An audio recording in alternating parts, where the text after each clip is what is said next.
denúncia feita por um advogado na tribuna durante o julgamento no Tribunal de Justiça segue repercutindo. O vídeo gravado por um celular ganhou as redes sociais. Vamos conversar ao vivo com a repórter Graziane Biali. Grazi, uma boa tarde para você. Hoje à tarde o Tribunal de Justiça deve debater esse assunto.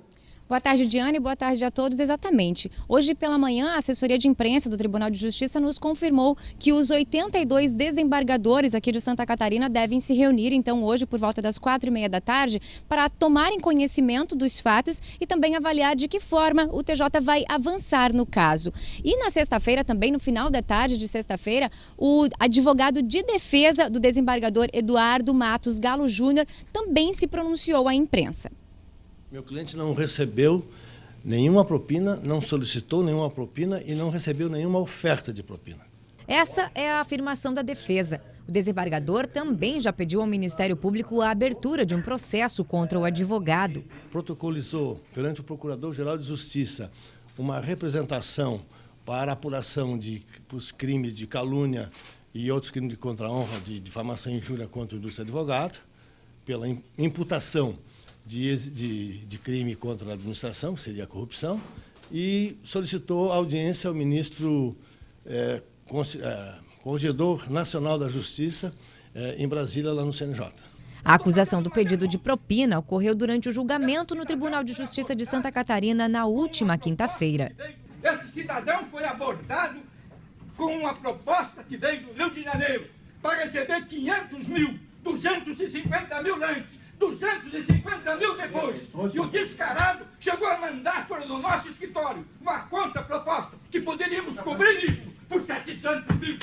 O processo em questão trata de honorários para o escritório do advogado que fez a denúncia numa ação que já tem mais de 50 anos. O valor ultrapassa 30 milhões de reais. O Tribunal de Justiça está julgando o recurso de uma empresa que, na época, contratou o escritório e quer rever a dívida. O advogado acusa o desembargador, que é relator no processo, de venda de voto. Todo mundo sabe que a corrupção é um dos males gravíssimos do país. Não está apenas no legislativo, no executivo.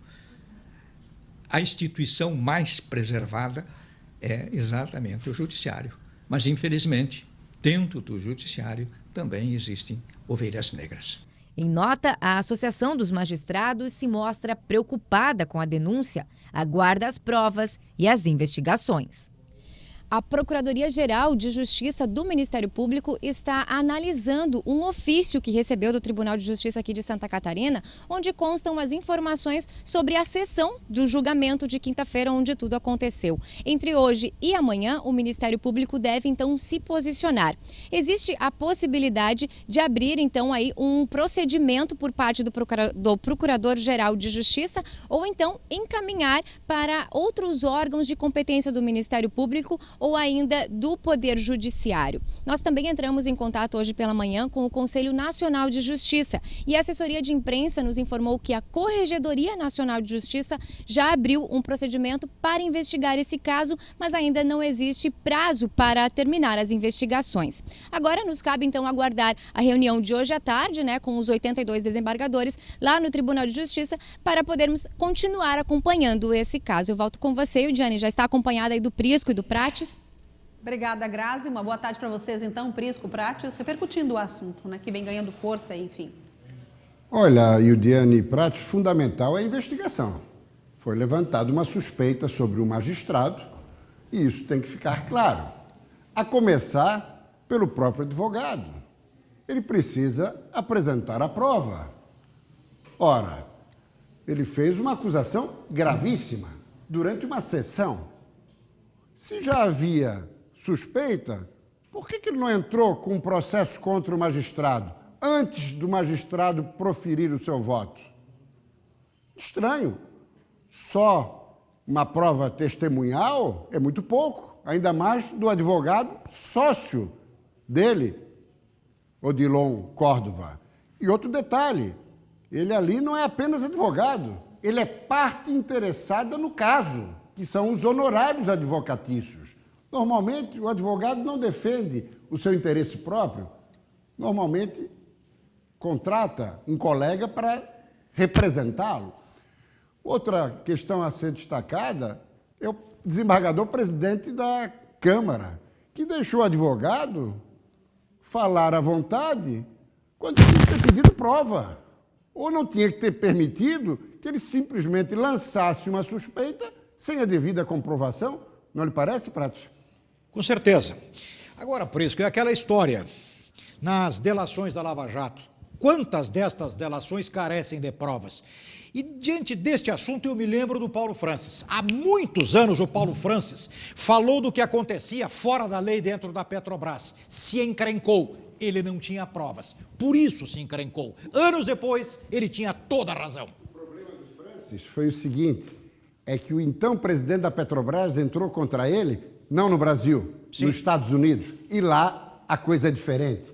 Ele estava simplesmente empobrecido, ele estava sem dinheiro para se defender, tamanhos custos de honorários e judiciais.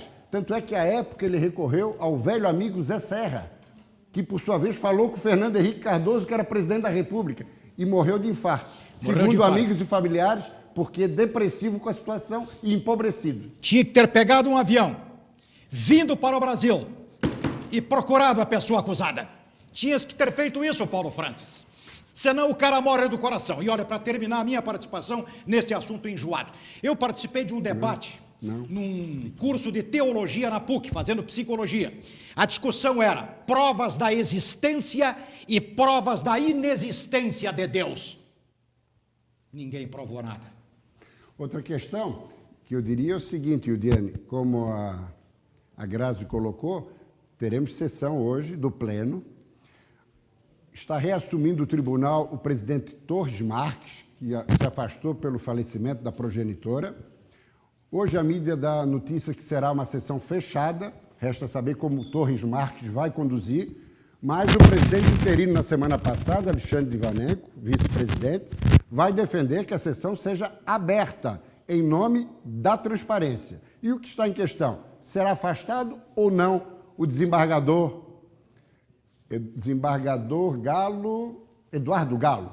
Será afastado ou não? É bem provável que não o seja, mas ele pode se apresentar como impedido em todas as causas relacionadas a esse advogado. Sobretudo porque ele já entrou, como vimos na reportagem, com ação contra o advogado. Ele, magistrado, está acionando o advogado.